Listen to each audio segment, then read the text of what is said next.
Hi there, friends, and welcome to New York Harbor. Today we're the guests of the French line aboard their flagship, the 54,000-ton SS Liberté. We're speaking to you from the boat deck of this giant liner as she makes her way down New York Harbor. And as usual, we have a host of travelers and some people we think you'd like to meet.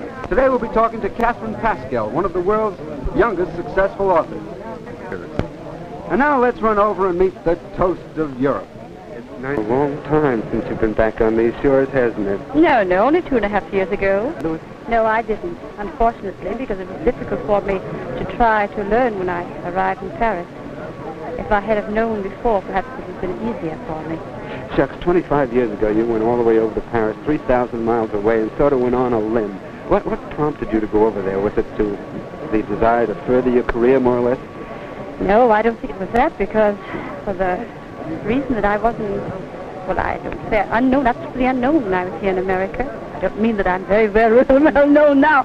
You certainly are. But even so, I thought by going to Paris, and then of course I wanted to go to Paris because everybody loves Paris and knows about it, and it's a city of art.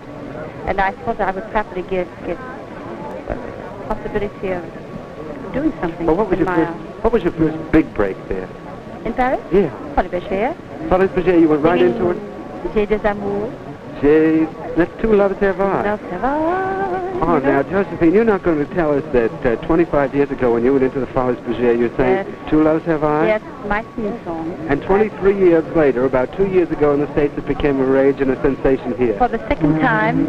Well. Yes, it was a success before you. Yes, it was a success before you. Yes, it was a success before you. Well. Yes, it was a success before you. Years ago, naturally before you were born, let's say.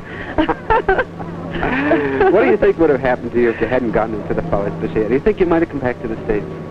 I don't know. It's very difficult to say. Very, very difficult. Well, I often wonder, for instance, a great star like you, after all, you're the... Now stop. You know I'm not a great star.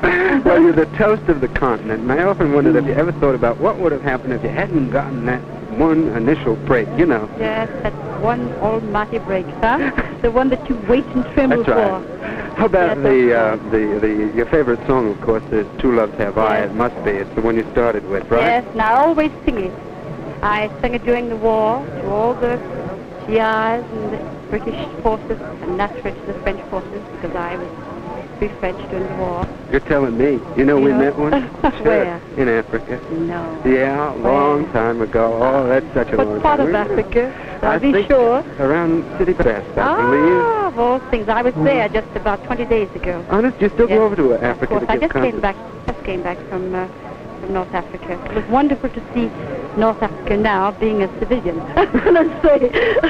Isn't that particular city a terrific deal, though? That's the home of the Foreign Legion. I think it probably was born there almost. That's the headquarters, isn't it? Yes, it is.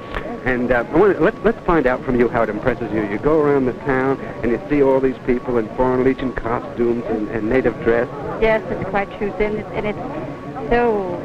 It seems like as if you're on the stage, don't you think so? Naturally, everybody copies the Algerian scenes from... The only thing that puzzles me, I don't remember a theater in City Bellabest. Neither do I. I don't remember. We were always in the hangouts, as they say. Sort of putting tents up, I don't know, in cellars or on top of somebody's, I don't know, bench. You traveled for many, many months, didn't you, with the Free French Forces? Yes, during the whole of the war. The entire war? Yes, the entire war, because I was, it's all right. Nothing's going to happen. The ship's docking. Yes, it is. I think we'll have to stop our conversation. What a shame. I want to thank you, though, for chatting with us. Oh, It's wonderful to meet you again, and you haven't changed a bit, and you look wonderful, and you're going to be a... Thank you. Bye, Josephine. Goodbye.